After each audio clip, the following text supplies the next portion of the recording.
we're going to continue the discussion with our next guest, who says that although the trade war between China and the US is ongoing, China may have no choice but to resume trade with the United States for one good reason in particular. Despite costly tariffs, soybeans are relevant. Joining us now is Thomas Mielke. He's editor and CEO of Oil World.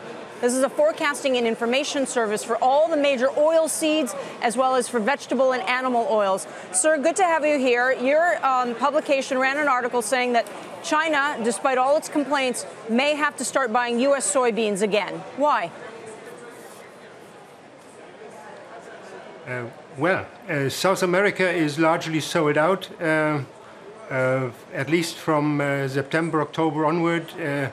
Exports will decline from South America as compared to last year until the new crop starts moving, which is January, February, March. So there is a gap, and this gap creates a very tight situation for China, which must be filled with U.S. soybeans. So we think that at least 14 to 15 million tons of soybeans will have to be purchased by China for importation in October, March. And Thomas, how much extra will they cost the Chinese relative to a year or so ago? And is their falling currency a big blow for them in that regard? Yes. Well, first of all, the escalating trade dispute between the US and China has resulted in a price drop in U.S. soybeans by 20%. So this uncertainty created to the U.S. market losing the biggest customer, potentially losing the biggest customer, has resulted in a severe drop in soybean prices, 20%. So the farmers are paying the bill at the moment. So that if the Chinese now buy U.S. soybeans, they can get it for 10%, 12% cheaper than South American beans. Of course, they have to pay the tax, but the additional price is relatively limited. Interesting. You mentioned that South America is sold out. Well, is that because have they had particular issues? Do they just not have a big enough crop to meet this demand, or have they had particular issues, which means they've got a smaller crop than usual? Yeah.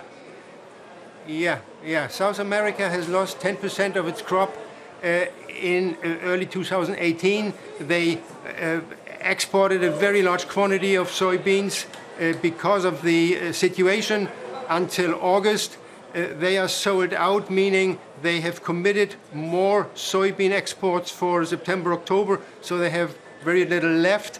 And they will definitely have less available than last year. So this gap, which is created by the non-existence of South American crops, will create the need for China to resume purchasing U.S. soybeans. But they could do it by, for example, allowing a certain quantity of U.S. soybeans to be imported duty-free in the interest of the Chinese consumers, or any other options. There has been a lot of talk in the trade and from the Chinese also that they can replace the U.S. soybeans by importing larger quantities of canola or sunflower meal or palm kernel meal.